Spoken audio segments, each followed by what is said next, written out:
ಇವಾಗ ಹಿಂದೆಗಡೆ ವ್ಯೂ ತೋರಿಸ್ತೀನಿ ನೋಡಿ. ಇಲ್ಲಿ ನೋಡಿ ಹೇಗಿದೆ. 10 ಮಿನಿಟ್ಸಲ್ಲಿ ವಾಪಸ್ ಬರುತ್ತಂತೆ ನೀರು. ಅದು ಎಷ್ಟು ಎತ್ತಿರ್ತೀವೋ ಅಷ್ಟು. ಫುಲ್ ಟೇಸ್ಟಿ ನೀರು, ಸಖತ್, ಫುಲ್ ಮ್ಯಾಜಿಕ್ ಬೆಲ್ ಅಂತಲೇ ಹೇಳ್ಬೋದು ಇದು. ಓ ಶಿಟ್, ಚಡ್ಡಿನಿಂದ ಇದು.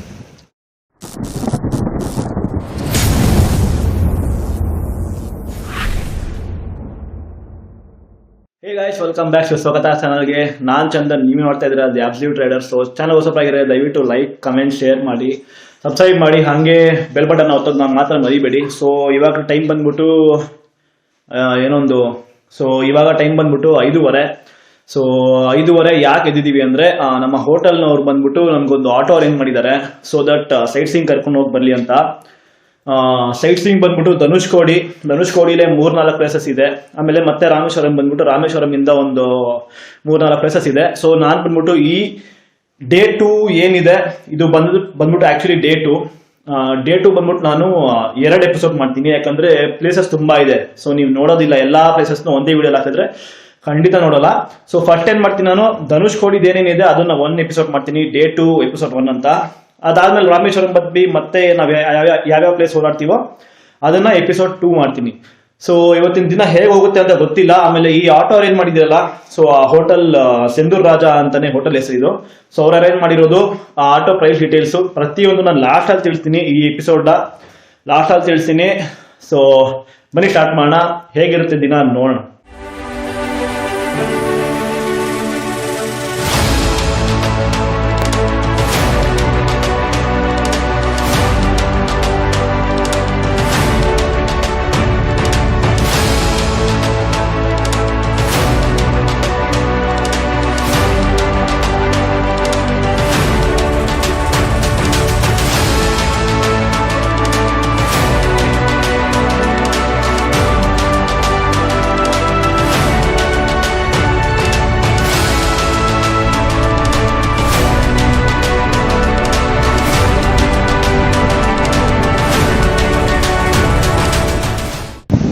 ಸೊ ನಾವೀಗ ಬಂದಿದ್ದೀವಿ ಇಂಡ್ ಆಫ್ ಇಂಡಿಯಾ.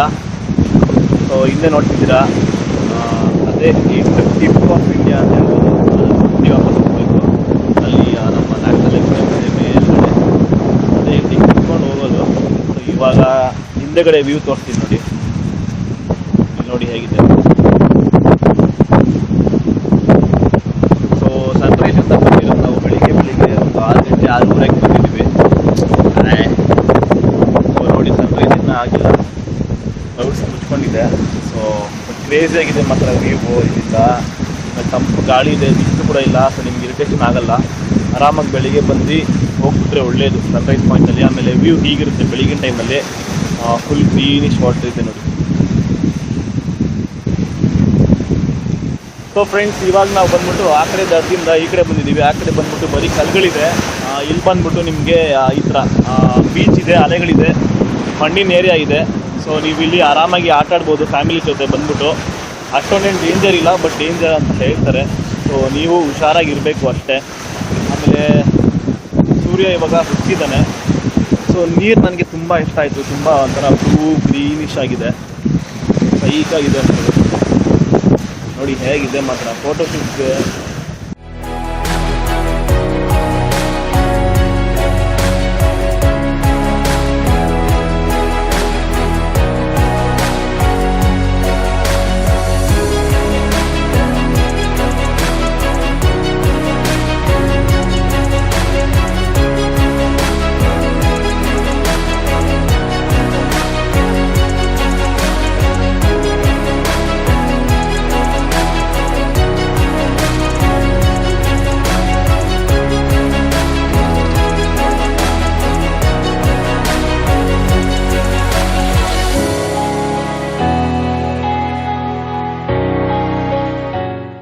ಸೊ ಆಡೋದಕ್ಕೆ ಮಾತ್ರ ಪ್ಲೇಸ್ ಸಕ್ಕತ್ತಾಗಿದೆ ನೋಡಿ. ಇಷ್ಟು ಕ್ಲೀನಾಗಿದೆ. ನಾನು ಇಷ್ಟು ಕ್ಲೀನ್ ವಾಟರು ನಾನು ಯಾವ ಬೀಚಲ್ಲೂ ನೋಡೇ ಇಲ್ಲ. ಇದುವರೆಗೂ ತುಂಬ ಬೀಚಲ್ಲಿ ಹೋಗಿದ್ದೀನಿ, ಬಟ್ ಇಷ್ಟು ಕ್ಲೀನಾಗಿರುವಂಥ ವಾಟರು ಎಲ್ಲೂ ನೋಡಿಲ್ಲ. ಆಟ ಆಡೋದಕ್ಕೆ ಸಕ್ಕತ್ತಾಗಿದೆ. ಫ್ಯಾಮಿಲಿ ಜೊತೆ ಬಂದ್ಬಿಟ್ಟು ಆ ಕಡೆ ಒಂಥರ ಪ್ರೈವೇಟ್ ಸ್ಪಾಟ್ ಥರ ಮಾಡ್ಕೊಂಡು ನೀವು ಆಟ ಆಡ್ಬೋದು. ಆಮೇಲೆ ಇಲ್ಲಿ ನೋಡಿ ಹಿಂದೆಗಡೆ ಅಲ್ಲೆಲ್ಲಪ್ಪ, ಅಲ್ಲಿ ನೋಡಿ ಅದು ಟೈಮ್ ಲ್ಯಾಬ್ಸ್ ಇಟ್ಟಿದ್ದೀನಿ ನಾನು ಗೋಪ್ರೋ. ಸೊ ಏನು ಕ್ಯಾಪ್ಚರ್ ಆಗುತ್ತೋ ಗೊತ್ತಿಲ್ಲ, ನೋಡೋಣ. ಸನ್ ಬಂದ್ಬಿಟ್ಟು ಇವಾಗ ಹೌಚ್ಕೊಂಡಿದ್ದಾನೆ. ಓ ಶಿಟ್, ಚಡ್ಡಿನಿಂದ ಇತ್ತು. ಆಮೇಲೆ ಅಲ್ಲಿ ನೋಡ್ತಿದ್ರ ಅವ್ರು ಬಂದ್ಬಿಟ್ಟು ಜಯನಗರದಿಂದ ಅಂತ ರೈಡರ್ ಅವರು. ಹೋಗಿ ಮಾತಾಡ್ಸ್ಕೊಂಡು ಬಂದೆ. ಸೊ ಅವರು R15 V3 ಬಂದಿದ್ದಾರೆ ಬ್ಯಾಂಗ್ಳೂರಿಂದ. ಸೊ ಅವ್ರ ಡೆಸ್ಟಿನೇಷನ್ ಪಾಯಿಂಟ್ ಬಂದು ಇದೊಂದೇ ಅಲ್ಲ, ಬೇರೆ ಬೇರೆ ಕಡೆ ಇರುತ್ತೆ. ಸೊ ಟೈಮ್ ಲ್ಯಾಬ್ಸ್ ಇಟ್ಟು ತುಂಬ ಓದಾಡ್ತಿದ್ದಾರೆ ಅವಾಗಿಂದ. ಬಂದ್ಬಿಟ್ಟು ಹಂಗೆ ನಿಂತ್ಕೊಳ್ಳೋದು, ಬಟ್ ಯಾರಾದ್ರೂ ಒಬ್ರು ಅಡ್ಡ ಬರ್ತಾನೆ ಇದ್ದಾರೆ. ಹೋಗಿ ಮಾತಾಡ್ಸ್ಕೊಂಡು ಬಂದೆ, ಚೆನ್ನಾಗಿ ಫೀಲ್ ಆಯಿತು. ರೈಡರ್ಸ್ ಹಂಗೆ ನಾವು ನೀವು ಯಾರು ಏನು ಅಂತ ಕೇಳಲ್ಲ, ಡೈರೆಕ್ಟಾಗಿ ಹೋಗಿ ಮಾತಾಡ್ತಾ ಇರೋದು ಅಷ್ಟೇ. ಸೊ ಇವಾಗ ಬಿಸಿಲು ಬಂದಿದೆ ನೋಡಿ ಹೇಗಿದೆ,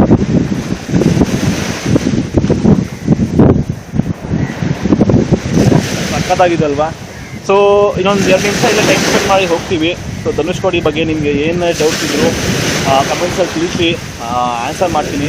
ಸೊ ಧನುಷ್ಕೋಡಿ ಈ ಪ್ಲೇಸ್ ಮುಗಿಸ್ಕೊಂಡು I think we are going to the ghost town. So ghost town ಏನಂದರೆ, ಸೊ ಒಂದಷ್ಟು ವರ್ಷದಿಂದ ಸುನಾಮಿ ಬಂದು ಎಲ್ಲ ಇಡೀ ಊರೇ ನಾಶ ಆಯ್ತಂತೆ. ಅಲ್ಲಿ ಸ್ಟೇಷನ್, ರೈಲ್ವೆ ಸ್ಟೇಷನ್ ಇದೆ, ಮನೆಗಳಿತ್ತು, ಒಂದಷ್ಟು ಕಟ್ಟಡಗಳಿತ್ತು, ಬಟ್ ಎಲ್ಲ ಡಿಸ್ಟ್ರಾಯ್ ಆಗಿದೆ. ಆ ಡಿಸ್ಟ್ರಾಯ್ ಆಗಿರೋದು ಈಗಲೂ ಹಾಗೆ ಇದೆ.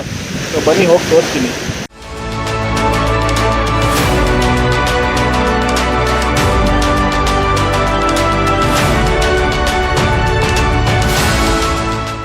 ಸೊ ಫ್ರೆಂಡ್ಸ್, ಇದು ಬಂದ್ಬಿಟ್ಟು ಗೋಸ್ಟ್ ಟೌನ್ನ ಚರ್ಚ್. ಇದು ಈ ಲೊಕೇಶನ್ ಬಂದ್ಬಿಟ್ಟು 1964 ಡಿಸೆಂಬರ್ 2022 ಸುನಾಮಿಲಿ ಇಡೀ ಊರೇ ಮುಳುಗೋಗಿರೋದು ಇದು. ಸೊ ನೋಡಿ ಚರ್ಚ್ ಎಷ್ಟು ದೊಡ್ಡದಾಗಿದೆ ಇದು. ಸೊ ಇಲ್ಲಿಂದ 7 ಕಿಲೋಮೀಟ್ರು ದೂರ ಐತಂತೆ ಸಮುದ್ರ, ಬಟ್ ಇವಾಗ ನೋಡಿದ್ರೆ ಒಂದು 500 ಮೀಟ್ರಿಗೆ ಸಮುದ್ರ ಕಾಣ್ತಿದೆ, ಅಂದರೆ ಅಲ್ಲಿವರೆಗೂ ಬಂದಿದೆ. ಸೊ ನೋಡಿ ಫುಲ್ ಇವಾಗ ಬಂದ್ಬಿಟ್ಟು ಇದು ಮಾರ್ಕೆಟ್ ಥರ ಮಾಡ್ಕೊಂಡಿದ್ದಾರೆ, ಫಿಶ್ ಸೆಲ್ ಮಾಡೋದು, ಅದು ಇದು ಮಾಡೋದು. ಬಟ್ ಮುಂಚೆ ಇದು ಬಂದ್ಬಿಟ್ಟು ಎಷ್ಟು 2000 ಜನ ವಾಸ ಮಾಡ್ತಿದ್ರಂತೆ, ಅಷ್ಟು ಜನ ಸತ್ತೋಗಿದ್ದು. ಈಗಲೂ ನೀರು ಹಿಂದೆ ಹೋದರೆ ತುಂಬಾ ಕಾಣುತ್ತಂತೆ, ಬಿಲ್ಡಿಂಗ್ಸು ಅದು ಇದು. ಆಮೇಲೆ ಬನ್ನಿ ಆ ಕಡೆ ತೋರಿಸ್ತೀನಿ. ಸೊ ಇದು ಚರ್ಚ್, ಇದು ಮೇಯ್ನ್ ಚರ್ಚು. ಈ ಚರ್ಚ್ ಆಪೋಸಿಟ್ ಹೋದರೆ ರೈಲ್ವೆ ಸ್ಟೇಷನ್ ಬರುತ್ತಂತೆ, ಆಮೇಲೆ ಗೌರ್ಮೆಂಟ್ ಹಾಸ್ಪಿಟ್ಲ್ ಇತ್ತಂತೆ, ನಿಮಗೆ ಪೋಸ್ಟ್ ಆಫೀಸ್ ಬಿಲ್ಡಿಂಗ್ ಎಲ್ಲ ತೋರಿಸ್ತೀನಿ ಬನ್ನಿ. ಇಲ್ಲಿ ನೋಡಿ, ಈ ಸಂದಿಲ್ಲಿ ಹೋದರೆ ಅದು ಬಂದ್ಬಿಟ್ಟು ಧನುಷ್ಕೋಡಿ ಲೈಟ್ ಹೌಸು. ಸೊ ಅದು ಹೊಸಾದ ಹಳೇದ ಗೊತ್ತಿಲ್ಲ. ಸೊ ಇಲ್ಲಿ ನೋಡಿ, ಇವೆಲ್ಲ ಬಂದ್ಬಿಟ್ಟು ಪೋಸ್ಟ್ ಆಫೀಸ್ ಅಂತ ಇದು. ಆಮೇಲೆ ಅಲ್ಲಿ ಬಂದ್ಬಿಟ್ಟು ರೈಲ್ವೆ ಸ್ಟೇಷನ್ ಇದೆ ಆ ಕಡೆ ಆ್ಯಕ್ಚುಲಿ. ಆಮೇಲೆ ನಿಮಗೆ ಟ್ರ್ಯಾಕ್ ಎಲ್ಲ ಇತ್ತಂತೆ ಮುಂಚೆ, ಇಲ್ಲಿ ಟ್ರ್ಯಾಕ್ ತೋರಿಸಿದ್ರು ನಮಗೆ, ಬಟ್ ಅದು ಅಷ್ಟು ಕಾಣಲ್ಲ. ಬರೀ ಏನಂತಾರೆ ಕಲ್ಲುಗಳು ಒಂಥರ ಪಾಯಿಂಟ್ಸ್ ಮಾಡಿ ಇಟ್ಟಿದ್ರು ರೈಲ್ವೆ ಸ್ಟೇಷನ್ ಅಂತ. ಇದೆಲ್ಲ ನೋಡಿದ್ರೆ ನಿಮ್ಗೆ ಅರ್ಥ ಆಗುತ್ತೆ ನೋಡಿ, ಇವೆಲ್ಲ ರೈಲ್ವೆ ಸ್ಟೇಷನ್ನೇ ಇದ್ದಿದ್ದು. ಆಮೇಲೆ ಇದು ನೋಡಿ ಮನೆಗಳು ನೋಡಿ ಇದು. ಸೊ ಇಲ್ಲಿ ನೋಡಿ ಎಲ್ಲ ಹಾಗೆ ಇದೆ. ಗೋಸ್ಟ್ ಟೌನ್ ಅಂತ ಯಾಕೆ ಅಂತ ಗೊತ್ತಿಲ್ಲ. ಆಮೇಲೆ ಇಲ್ಲಿ ನೋಡಿ, ಇದು ದೇವಸ್ಥಾನ ಅನಿಸುತ್ತೆ. ಸೊ ನೋಡಿ ಅದು ಕೂಡ ಮುಳುಗೋಗಿದೆ. ನೋಡಿದ್ರಲ್ಲ, ಅದು ಪೋಸ್ಟ್ ಆಫೀಸು. ಈ ಕಡೆ ಬಂದು ರೈಲ್ವೆ ಸ್ಟೇಷನ್ ಇದೆ. ನಾಯಿಗಳು ಕ್ಯೂಟಾಗಿದೆ ನೋಡಿ, ನನ್ನ ಹಿಂದೆನೇ ಬರ್ತೈತೆ ಅದು. ಇಲ್ಲಿ ನೋಡಿ, ಏನಿಲ್ಲ ಹೋಗಪ್ಪ. ಸೊ ಇದನ್ನು ಹಾಕ್ಕೊಂಡು ಎಲ್ಲ ಹಾಕ್ತಾರೆ ಗೋಸ್ಟ್ ಟೌನ್ ಅಂತ. ಗೋಸ್ಟ್ ಟೌನ್ ಯಾಕೆ ಅಂದರೆ, ಆ ಸುನಾಮಿ ಆದಮೇಲೆ ಇಲ್ಲಿ ಒಂದಷ್ಟು ವರ್ಷ ಯಾರೂ ಬಂದಿರಲಿಲ್ಲ. ಸೊ ಅಬ್ಯಾಂಡನ್ ಮಾಡಿ ಬಿಟ್ಟಿದ್ರು. ಇವಾಗ ಮತ್ತೆ ನೋಡಿ ಜೋಪಡಿಗಳು, ಟೆಂಟ್ ಎಲ್ಲ ಹಾಕ್ಕೊಂಡು ಫಿಶ್ ಮಾರಾಟ ಮಾಡ್ತಾರಷ್ಟೇ. ಬಟ್ ಹಿಸ್ಟ್ರಿ ಒಬ್ರು ಬಂದ್ಬಿಟ್ಟು ಹೇಳಿದ್ರು, ಕೇಳಿದಾಗ ತುಂಬ ಬೇಜಾರಾಯಿತು. ಅಷ್ಟು ಜನ ಸತ್ತೋದ್ರು, ಮಕ್ಕಳು, ಮುದುಕರು ಎಲ್ಲರೂ ಸತ್ತೋದ್ರು. ಇವಾಗ 1964 ಆಗಿದ್ದಂಥ ಒಂದು ಇನ್ಸಿಡೆಂಟ್ ಇದು. ಆಮೇಲೆ ತಮಿಳ್ನಾಡು ನಿಮ್ಗೆ ಗೊತ್ತಾ ಇದೆ, ಡಿಸೆಂಬರ್ ಮಂತಲ್ಲಿ ಏನಾರು ಒಂದು ಆಗೇ ಆಗುತ್ತೆ. ಆವಾಗ್ಲೂ ಡಿಸೆಂಬರ್ ಮಂತಲ್ಲೇ ಆಗಿದ್ದು, December 22, 1964. So this is ghost town for you. ரொம்ப ஸ்வீட்டாக இருக்குது. இங்கே ஏதாவது இந்த இடத்துல எந்த இடத்துல 10 நிமிஷத்துல வாபஸ் திரும்பி வருமா? ಕ್ರೇಜಿ. ಸೊ ಇದು ಏನಂದರೆ ನ್ಯಾಚುರಲ್. ನಾನೇನು ಅಂದ್ಕೊಂಡೆ ಅವರೇ ಮಾಡಿರೋದು ಅಂದ್ಕೊಂಡೆ. ಅಂದರೆ ಅವ್ರು ಇದು ಸಿಮೆಂಟ್ ಹಾಕಿ ಮಾಡಿರೋದು ಅವರೇ, ಬಟ್ ನ್ಯಾಚುರಲ್ ಆಗಿ ನೀರು ಅದಾಗದೇ ಬರುತ್ತಂತೆ. ಕುಡ್ದು ತೋರಿಸ್ರು ಎಷ್ಟು ಸ್ವೀಟಾಗಿದೆ ಗೊತ್ತಾ. ಅವರು ಎಷ್ಟು ಎತ್ಕೊಂಡ್ರು ವಾಪಸ್ 10 ಮಿನಿಟ್ಸ್ 10 ಮಿನಿಟ್ಸಲ್ಲಿ ವಾಪಸ್ ಬರುತ್ತಂತೆ ನೀರು, ಅದು ಎಷ್ಟು ಎತ್ತಿರ್ತೀವೋ ಅಷ್ಟು. ಸೊ ಒಳಗಡೆ ಇರೋದು ಈ ಮಣ್ಣೇನಿದೆ ಅದೇನೆ, ಬಟ್ ಸ್ಟಿಲ್ ವಾಟರ್ ಎಷ್ಟು ಪ್ಯೂರ್ ಆಗಿದೆ.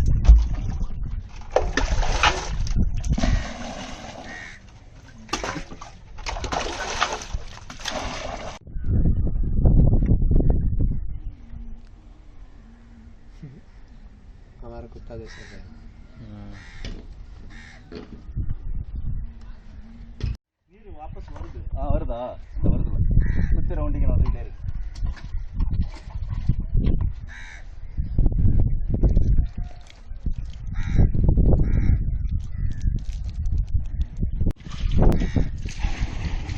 ಜಾಸ್ತಿ ನೀರು ಸಖತ್ ಫುಲ್ ಮ್ಯಾಜಿಕ್ ವೆಲ್ ಅಂತಲೇ ಹೇಳ್ಬೋದು ಇದು.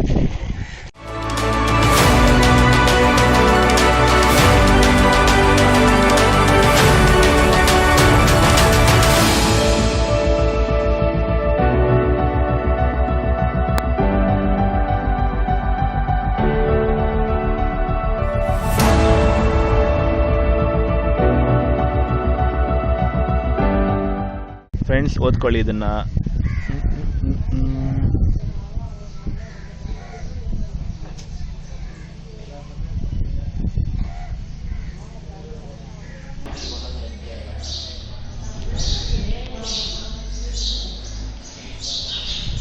ಸೊ ಫ್ರೆಂಡ್ಸ್ ಇವಾಗ ನಾವು ಬಂದಿರೋದು ಕೋದಂಡರಾಮ ಟೆಂಪಲ್ ಅಂತ ಹೇಳಿ.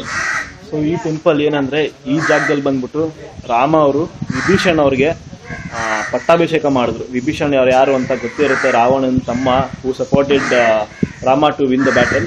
ಸೊ ರಾವಣನ ಜೊತೆ ಯುದ್ಧದಲ್ಲಿ ಗೆದ್ದಾದ್ಮೇಲೆ ರಾಮ ಮತ್ತು ಲಕ್ಷ್ಮಣ ಬಂದ್ಬಿಟ್ಟು ವಿಭೀಷಣ್ ಅವ್ರಿಗೆ ಇಲ್ಲಿ ಪಟ್ಟಾಭಿಷೇಕ ಮಾಡ್ತಾರೆ.